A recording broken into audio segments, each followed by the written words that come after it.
What's going on, City? It's your man, Dramedy Drew. So, in this episode, we're going to dive into owning black businesses, the importance of it, and we come with some solutions. I really think the younger generation, or I should say between the ages of 20 and 40, we should really take heed in this information, really pass this information out, because we have to understand the influence of the black dollar. So, everybody keep it tight. Let's start the show. You know what it is. It's Vibe Wichita with your host, Dramedy Drew. Turn your speakers up. Turn it up. The voice of the dub is about to speak. Listen. What up? What's good? What's happening with my Wichita family? It's your man, Dramedy Drew. Welcome to another episode of Vibe Wichita. We are rolling. We are on episode 8. LT, how's everything going, man? Man, everything's going gravy train, man. All right, cool, man, cool. What's been popping? What's been happening? You know, in your world. In my world, man, I just got back from H-Town. A good college partner of mine, Keith Davis, just tied the knot with his beautiful wife Akila. Mm-hmm. Shout out to Keith. So yeah, that's dope. Big things. That's dope. All right, man. H-Town. I'm gonna have to take me another trip out there, man. I kind of miss the food, man. I really when I travel, all I want to do is eat. I ain't gonna lie. That's really all I want to do. Oh yeah, that's one of the main things I do too. Whenever anytime I go somewhere, definitely want to sample the culture. You know? Yeah, for sure. We went to Vegas. You know, everybody wants to gamble. Everybody wants to go see stuff. All I wanted to do was eat. It's big culinary out there. So all I wanted to do was see, we paid $50 for a meal or a buffet, I guess it was. And it's all you can eat. You can do that. You can stay. We stayed there for 2.5 hours. I'm like, we're getting this $50 worth. I also have, I want to introduce you guys to I'm going to let him introduce himself. I got me another one of my guys here. Go ahead and introduce yourself, man. Hey, it's your boy BJ. I'm new to the mic, but I'm surely glad for this opportunity and just come out just to spread some news, see what's going on in the town, in the tall. Yes, sir. And I'm just happy to be here, man. All right, happy to be here. Thanks for inviting me. See what and share some stuff with you guys. For sure. Now, where are you from? Man, that's a good question. So, of course, I was born in Los Angeles, raised in Louisiana, and now I'm here in the tall trying to do my thing. Got a family of 3, wife, 2 kids. So that's me. That's me. You know, Papa I'm rolling right now. I'm rolling. And then I'm thinking about moving somewhere else. So, that's how it's going down. All right, man. All right.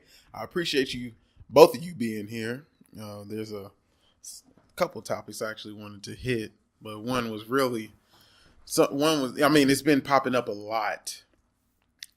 Kind of how we can continue to build our black community. But the subject that has popped up was black businesses and the importance of having black business. And I think there's a little bit of a gap between the older generation who was either born or raised around the 50s and the 60s, and then almost everybody else after that. They may know or have heard or learned about Black Wall Street, or back in the day in their neighborhoods, everything in their hood was black business. It was all black, but you got your haircut in the black neighborhoods. You got your groceries. You got your suits, your outfits. They had hardware stores. They had so many things in the black neighborhood. And now you don't see that. So I was wondering if we'd be able to shed some light on that. I want to pick you guys' brain, as well as I want to share some information with you guys on what I know about black business and where we can go from here. Now, as far as the demographics here in Wichita, we talked about it a little bit during the prep, I guess. And we do have a few more black businesses here in Wichita than I thought. However, the majority of our black businesses are salons and barbershops, right? We have a few restaurants And we have, I can name 2 clothing stores. Oh, I can name 4 now. I know JC Barfield's. Oh, I said JC Barfield's. Shout out to JC Barfield, by the way. I wonder if he's still selling cars up there at the Wichita Luxury spot, making that dough. But no, Barfield's, you can, they sell clothes there. Rosalind's on 21st. Mars Mansion has a clothing store here, and so does Not Human. They also have a clothing store. I couldn't tell you any other clothing store. And I mean, maybe I need to do more research, but I don't know. However, there's quite a few brands. But there's not physical locations here. Mm-hmm. But yeah, there's some more out there. Okay. I'm going to have to do some more research. I personally would like to see more of and it's not so much the black businesses supporting. I mean, I don't want to say it's not so much. We need to support our black businesses, but we need to take that money that we're spending every year and start more black businesses. Begin those again. Let's bring the Wall Street back. Let's put our dollars back into our community. And I know everybody's probably heard this more than once, but I want to hear you guys' take on this. How do you guys feel about the demographic of our black businesses, where it's going, where it's headed? How do you feel? Before we get into that, I want to go all the way back because you talked about the 50s and the 60s. And there's a reason why that older generation has a different mindset than we do. We have to remember that they had no choice but to have their own businesses back then. They weren't allowed, even if they wanted to spend their money outside of their own community. And the ones, even if they were allowed to, they were getting ripped off. There was an upcharge. So, I mean, everybody's seen Life when they were traveling down in the South, and he said he wanted some pie. And they told him, these is whites only pies. Right. So yeah, that was just the way it was. So we were forced, to have our own. And the turn of that was, unfortunately to say, was it had to do with the civil rights movement. It was the integration of the lunch counter. And later on, Martin Luther King would say, it didn't cost anything to integrate the lunch tables. In fact, it actually benefited the nation and the economy. And from that point moving forward, the black community has been consumers. We lost that entrepreneurial spirit, that hunger, for sure. We lost it because that was a means of survival, and I think that's very important to remember. A lot of people now would tell you, you have the illusion of inclusion. Martin Luther King will also go on to say, I fear I have integrated my people into a burning house. So I think that's something that's very important to acknowledge and to, just to throw that out there before we even move forward. Just know the history behind why. Okay. And it's a different outlook. Mm-hmm. Different outlook means I'm striving for something different. Right. And I think like he just said, instead of creating our own, if some already created, I'm going to get that. I'm going to go out and get that. I'll purchase here. And I believe what happened, like he said, the drive went from making it to going out and just spending it in our communities. And it hurts. It hurts because the younger coming up is witnessing and watching what we do. Absolutely. And I believe that's why it hurts, or it's a letdown, so to speak, that we don't have the drive to have our own as they did, like you say, back in the day. Mm-hmm. Now, here's a fun fact for you guys. Not 80. I'm sorry. Forgive me. All right. We're the black people. We make up 13%, 13 to 14, give or take, percent of the national population here in the United States. $850 billion goes through our hands every single year. And that's us. That's the 13 to 14%. How much of that do you think is going back into us? Think about the things, the opportunities that would be, I mean, they would be amazing for our community, how we can regrow our businesses. And I hate to say regrow because I know we still have some out there, but when you look into our neighborhoods, now I will move to the demographic parts. No, okay, let's say the suburban neighborhood, okay, the predominantly Caucasian neighborhoods. You move into those, or you go to those, and you see a lot of new buildings, a lot of newer restaurants, a lot of like you get Gucci, Prada. You'll have a Chinese food spot here and there, Hispanic spot here and there. I mean it's almost upscale when you move over there. But then you come to our neighborhood and you see that, I mean, there's more Chinese food restaurants and there's more Mexican restaurants. There's more of other cultures, businesses. There's more Middle Eastern or Indian owned gas stations in our neighborhood than there are any of our business. We may have a barbershop or a beauty salon in our neighborhood. And that right there, just hearing that should be enough motivation. That should aggravate you a little bit. That should kind of tick you off a little bit so that we can get things moving in motion. Yeah, and when you talk about that, I might sound like I'm beating a dead horse, but we got to go back to, I like to go to the root, the source. We go back to the banks. We don't have black banks. The reason that's important is because when you go to start a business, most people need a business loan. Yeah. And when African Americans or black people, however you want to identify yourself, when you go to the bank, you're less likely to get a loan. They give you loans for school. They'll give you loans for cars. Yeah. They'll give you loans for homes, but you're less likely to get a business loan.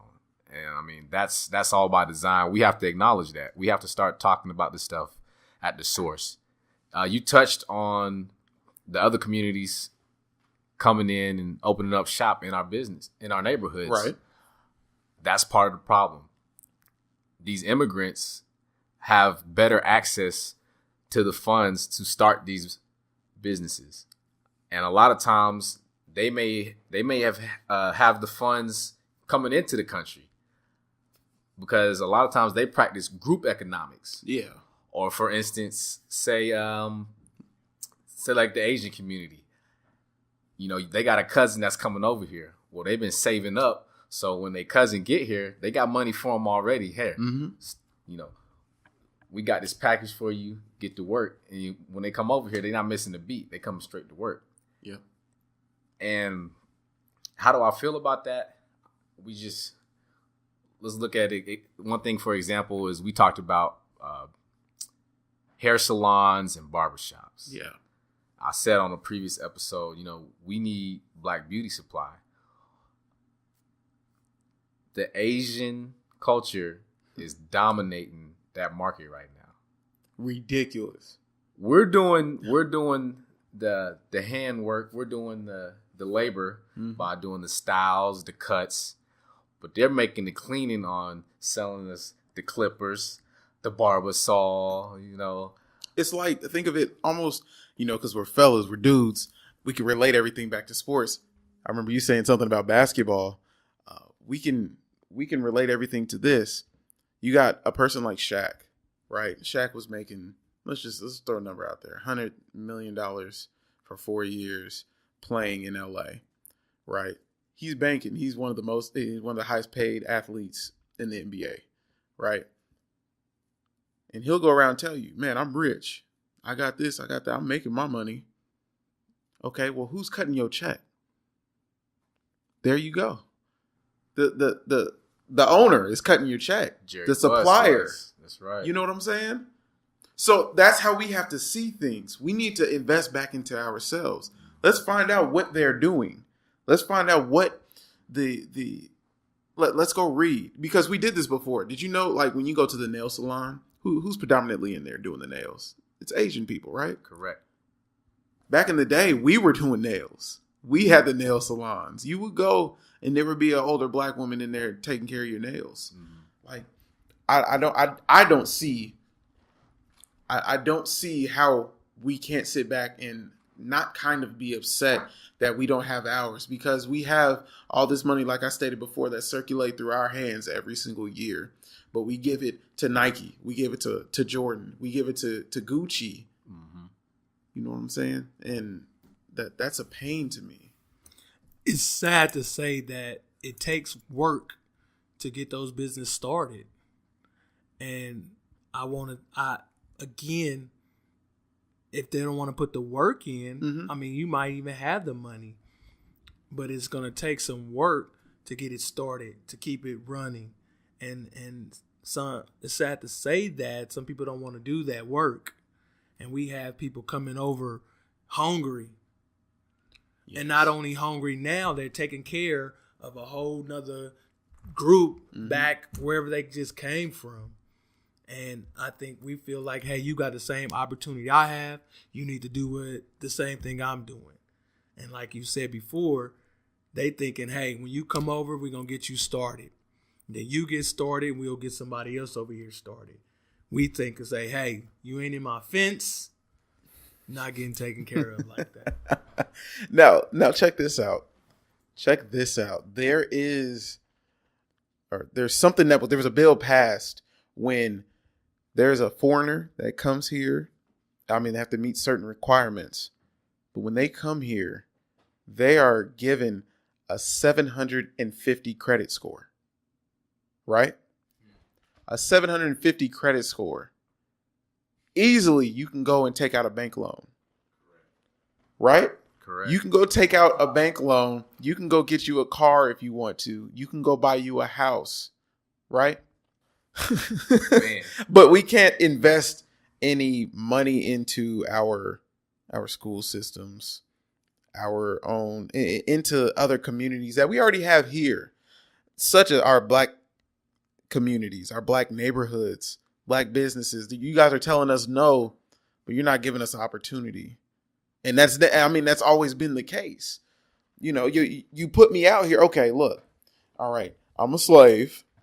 All right. Now I work for you for almost nothing. Okay. Now I'm free. I have my own place. I have my own money, but I can't purchase anything from you. Now I start my business. Oh, now my entire race is starting businesses. But you set us up to get set back. You burn down our buildings. You get us caught up. Like you plant things on us. Now we're getting audited by the IRS, and we're getting blackballed. It's very systematic. Very systematic, man. You know, you made a point about education. You know, education depends on where you live. Mm-hmm. Where you live depends on, you know, what kind of home you have access to. There's a thing called redlining or housing discrimination. Right. Which one of our presidential candidates was actually found to be practicing. I'm not going to name any names, but this kind of stuff happens. Donald Sterling, who was the former owner of the Los Angeles Clippers, right, found guilty of housing discrimination. And housing discrimination, it's more than saying you can't live here. I mean, that's essentially what it is. But what also it says is you have to live there, which puts us in a box. When they say you have to live there, that means you have to get this level of education, this quality of education. Then when we talk about education, let's just look at the state of Kansas, right here where we're at. No funding, but tax breaks to send your children to private school. Okay, but the average Joe can't afford to send their child to private school. Nope. So why do private schools or people who send their children to private schools, why do they need a tax break when they can already afford to send them there? Help me out with that. Help me. I don't know. I need some help. BJ, what you got, man? I think that's how they keep us on that pause level where I can only do this because really the actuality is that I'm only going to allow you to do this. We talked about before giving us loans. If I give them too many loans, they will begin to grow. They will begin to grow. I'm going to allow them to do so much. Give them, give you back this and you think you're moving. Are we doing something? But you go to ask for a business loan and the answer is no. You want a car? Oh, yeah, get you a car. It's nothing. Give them a car. Business loan? No. This is all by design. That loan will be paid off real quick. It's not a coincidence. Because we're scared that we're going to learn something that it pays to have our own business and to begin to show everybody's coming up that we could do this. And a lot of business that's created and ran, we in the background running it already. For sure. Already. So again, we have the capabilities, just the opportunity. And then the sad fact is when we get the opportunity, we do a shortcut and we screw it up. Right. Sad to say. See, this is going to have to start at home. This is going to have to start with ourselves, because I'm glad you said what you said. Shortcuts. We always want a deal, especially from one of our other brothers or sisters. Right. From one of us. We want a shortcut. We want a deal. Give me a discount. And we don't that's what sets us back even further right there. So it's the education. It's the information that's not being, it's not being expressed in our community.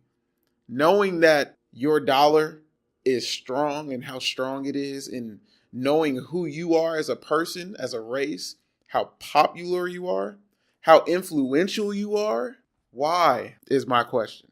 Why wouldn't you want to have your own business? The challenge isn't planning to get it started. It's actually doing it, because there are a lot of people in our community that want to do great things. They want to do things that have already been done by other people. They want to enter. A lot of people want to go to Hollywood. A lot of people want to be rappers and be on TV. I got a different mindset personally. This is my mindset. I know that there are people that want to get to Hollywood. I started a company where I could potentially employ people, or I could sign people eventually, and we can do videos for them. We can do skits, or we can do short films and things like that if they want to be an actor. If they want to be a music artist, I can provide a studio for them. I can publicize them. I can get that rolling. This isn't just for me. My company isn't for me. It's for the community. It's for everyone. And I feel like that's the mindset that we're kind of missing. Exactly. It is a mindset. It's very much a mentality. My boy Strap, he touched on this in a previous podcast. Yeah. He talked about how we became institutionalized. Yes. Institutionalized. From the time when we're young, we're taught, go to school, get good grades so you can go to college and get an education. And then when you graduate from college, you can get a good job. Which, there's nothing wrong with that. But you should go a little bit further. Some people should go further than that. Go to school, get good grades, go to college, get a good job. All right. And while you're working that job, save up some money and take all the gain while you're at that job. And then you go start a business yourself. We're corralled and we're molded to be career employees. We aren't brought up to be entrepreneurs, and we got to get back to an entrepreneurial mindset. Totally. And again, like you just said, we have the ability because we've been on these jobs for X amount of years. You know the whole ins and outs. And the work that it takes is, I think, what we're lacking. You know, we want the reward part. We're ready for the reward, but I think the work ethics, and I don't want to say it, but that's, I believe, you know, sometimes we shy away from the hours that you would have to put in, especially with the start part, especially with the startup. You have to understand that it will be some long days. You know, it will be some solo days. But as you work hard and as your business grow and you be consistent, I believe things happen. I think that's for everything. You continue shooting a jump shot so long, before you know it, it falls often more than you miss. And again, with businesses, when you continue always be consistent with your making chicken, making the fries, that's when people have the most success. When you can go to a barbershop and get that same fresh haircut week in and week out, that's when you begin to have success. But again, I think we shy away from that work part that has to be done. And again, this right here is an eye opener. Stop to say, you know, everything ain't got to be just for me.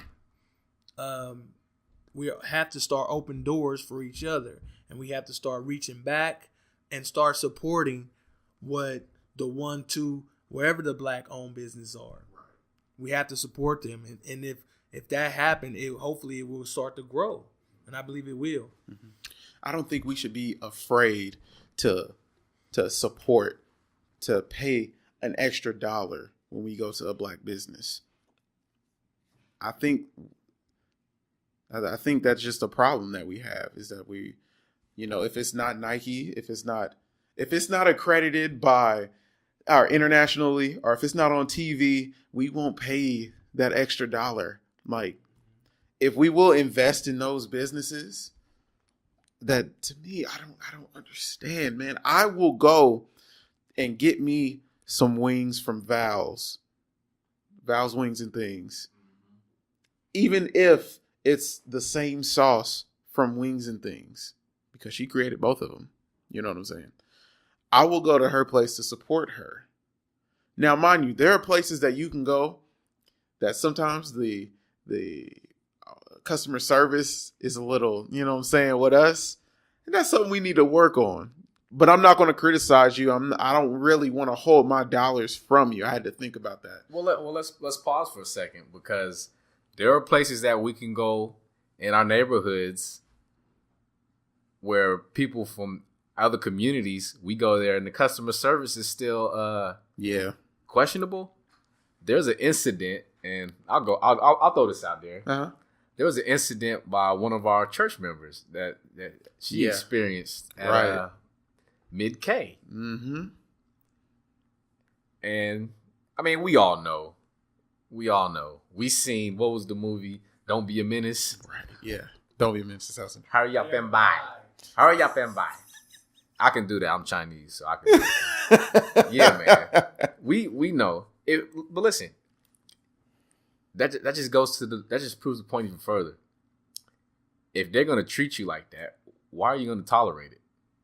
You work 40 hours a week. A lot of us work 40 hours a week to earn. Our money is hard earned. Why are we gonna spend it with somebody that don't even respect us? Why do we keep going back there? That's a good question. I really want to put that on the table. You know why? Why do we it's keep going back? Convenient. Because it's convenient. It's right there in the hood, so we go there. We like it because it's easy. You know what? They disrespect me, but I only got to walk right around the corner, so I'm going to keep going back. That's what it is. A lot of times our Black businesses are spread out. Yeah. Mid-K may not, Mid-K right there in the hood. There's on 13th and Grove. Mm-hmm. Okay. I know there's a Black-owned beauty supply off of, is it Woodlawn and Lincoln, I believe it is. There's one over there off in the cut. Why don't I know about that? It's very small. And my wife's a stylist. I've never heard about it. Exactly. But it's off in the cut. It's not convenient to go there. See, and that's not her fault. Right. This is the information that we need to get out. Yeah, it's a Black-owned business, and these are things that we need to support. So, and before we jump to something else, and that's why the business that we entertain and we go to so often, the McDonald's and all these other places, they make the lights stay on all night, and we're there. Right. And we're there. Spending our money because it's convenient. It's convenient. And I think that we have to get out of that mind frame of, that's just like, this is what I'm going to offer you. This is what I'm going to offer you. Yeah, something is better for you a little darn farther, but if I offer you right here, you're going to choose this. Correct. And that's what we do. That's what we do. So. Correct. Well, I want to thank you guys for expressing your opinions on this subject. I appreciate everyone listening. If you would like to be a guest on the Vibe Wichita podcast, hit me up on my Dramedy Drew page. That's DRAMODYDREW. Y'all stay locked in to everything that's going on. It's Vibe Wichita. Check it. Yeah. The voice of the dub has spoken. Thanks for hanging with us and tuning in to Vibe Wichita. The best of the best. Peace in the dub.